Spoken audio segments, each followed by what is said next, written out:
I think that's the order you need to be in. Yeah. And you mentioned emotional awareness. That's a very important part of mindfulness, even by definition, is being aware of the emotional experience you're having. And, I think sometimes we're afraid to be too emotional. We get a lot of messaging that Yep. there's something wrong with being very emotional. But I don't agree with that. I think we have emotions for a reason, and probably lots of reasons actually. And I think they're great. They're an important part of our human experience. So I tell people, you get out there and you're doing your trek of whatever type it is. Go ahead and get childish about it. Children don't hold back their emotions. They're excited and they're fascinated. And I think about when I was a kid playing around in streams and catching crayfish and stuff, and just everything I saw was amazing to me. Mm-hmm. And I try to be back in that mind frame of just be fascinated with everything, be excited about it, have fun. You don't need to worry about impressing somebody. You can just be yourself and enjoy it and be aware of that experience and what it's doing for you. What advice would you have for students or teachers to help kind of facilitate this kind of learning? Make a point to do a backpacking trip that's more than just a day, if you can. That's one thing. If you can go out for 2 or 3 days, you'll really get immersed in the experience. There's something so profoundly amazing about hiking away as you're tired, you set up a camp, you fall asleep in a forest, and you wake up in the morning to the sound of birds. And it's not necessarily going to be comfortable. It's not necessarily going to be easy, but that's such a wonderful experience. And the other thing about being out there for 2 or 3 days is put your cell phone in airplane mode. You probably need to anyway, because in most trails, if you hike up into anywhere there's a trail where you can hike for a few days, you're probably getting out of cell service range, and your battery's going to die if you leave it on normal mode. Put it in airplane mode, so you can still use it for taking a picture here and there if you want, or checking the time or whatever it is. But let yourself be disconnected for a little bit. And at first, it might be tough, but after you do that for a while, I think you'll start to notice that you're okay with not checking up the latest on social media, or the text messages you might be getting can wait. But it takes a minute to sort of detox. It is, I mean, yeah. I saw this when I went up to our North Woodsfield station. We brought some students and whatnot, and it took probably 36 hours, after we lost cell reception, where people started to sort of like make eye contact with each other and started like opening up and tell stories and whatnot. But it was a quiet van ride up. Everyone was sort of, absorbed in their thing. And then after a while, it was like, oh, here we are, like in the middle of a forest. Yeah. Yeah. And if you can't do a backpacking trip, go camping for a few days where you can drive to. Just have the experience of being out there for a chunk of time that's more than just an afternoon walk in the park. If you can do that from time to time, you're going to enjoy it tremendously. Yeah. And you'll notice your stress level just coming way down. This is not just my personal experience, but there's been numerous studies that have shown like the physiological responses that our minds and our bodies have to being in nature. And if you could do that for 2 or 3 days over a holiday weekend or something, you're gonna be really glad you did. That's a great way to spend a little break, and you may find yourself tired from hiking around and that sort of thing, but you'll be truly refreshed. Yeah.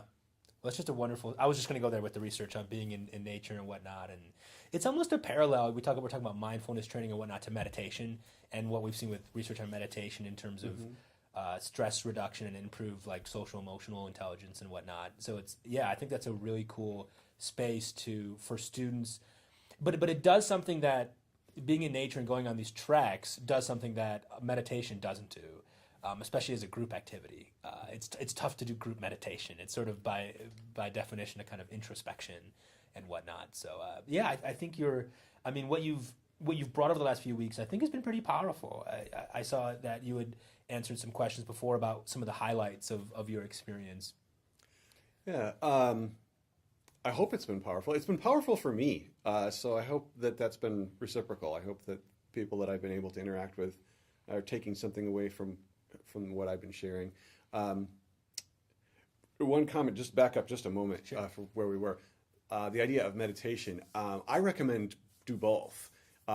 Going out in nature, hiking somewhere, finding a quiet spot is an amazing setting to do some meditation. I do some different types of meditation when I'm out in nature, and I'm not by any means an expert in meditation, but it's something that I use, and it definitely enriches that experience. So you can do both, and I think if you've played around with meditation a little bit and go out to a nice quiet spot in nature, you'll find it's even more meaningful and powerful. But anyway, I didn't want to derail too much on that. No, not at all. That's right on the rails. But as far as the other experiences I've had here, I've got to do some hikes with students and staff, and even some people from the community, so that's been wonderful. Done some photography workshops, a number of talks, met with the Student Senate and talked with them. Pardon me. Talked with them about my thoughts on mindful technology and on Tech and Trek, and how I thought I fit into that here on my visit here at Hiram, and that went very well. Been working with one class of students primarily, but also stepped into another class and worked with them to get some photos. It's been really rewarding and gratifying to work with students, and I'm not trying to turn them into professional photographers, but if I can help them get a little bit more perspective on what makes a good photo, what captures someone's eye, then they're going to be able to take better pictures themselves for their own sake. And then in the case of their using media in their education and in their lives, they're going to just be able to up their game a little bit, understanding a little more about visual communication and how that can be very impactful. In the case of I was working with Professor Maybe's students on her class on climate change, and they did a photo essay to try to tell a story or part of the story of climate change from their individual perspective. So, they first half of the 3-week term, they're very steeped in the science of climate change, and then it gets more and more into how to communicate part of this. And they put together a great bunch of photo essays that tell different parts of the climate change story in a very powerful way that maybe might work better than just throwing data at somebody. You can tell somebody the mechanics of how a greenhouse gas holds heat, and that might just, their eyes might roll back and that, but you show them the reality of how it affects people, regular people in their lives, and how it's going to affect them in the future, and that could be a much more powerful message. And so hopefully I was able to help them improve in their ability to communicate in that way. It's really, really rewarding seeing them learn about the science and then use photography to communicate that. Fantastic experience. No, it's a perfect example of 21st century skills and sort of what we're trying to push with the new liberal arts of showing interdisciplinary thinking and what's required of the urgent challenges of the day requires people who have a particular background in a science or something like this, and also be able to communicate it and have the sort of soft skills and emotional intelligence it takes to kind of make change. Dr. Maybe is just incredible. Yeah, I really enjoyed working with her. We weren't exactly sure when we first started talking about this how that collaboration was going to work. I don't know that there's a particular template that you can go to and say, if you want to pair an ecologist and an adventure photographer together, here's what you can do. I don't know that that's a normal thing to do, but so it was a bit of an experiment, but I think it went really well. Yeah. So that was definitely one of the highlights from my time here. Well, thank you for sharing that. Yeah, I've been bugging you I've been planting the seeds about inviting you back for our Tech and Trek conference this summer. I think you'd just be great. The people who show up, the educators who show up, are really into the things you talk about, and the experiences you've had. You just speak really powerfully. So we'd love to have you back this summer. We'll see if that can happen. Okay. I've got some big adventure plans, but that doesn't necessarily mean I can't fit things in. So Yeah, or at some point down the road, you know, Hiram's not going anywhere. yeah, so, I would definitely would love an opportunity to return here for whatever could work out. I've had just a really great time. Not only with the things I've done, the activities I've been involved in, but meeting the people here. I've felt very genuinely welcomed and just the reception has been incredibly warm and supportive. So yeah, I can't say enough good about my experience here. What's next for you?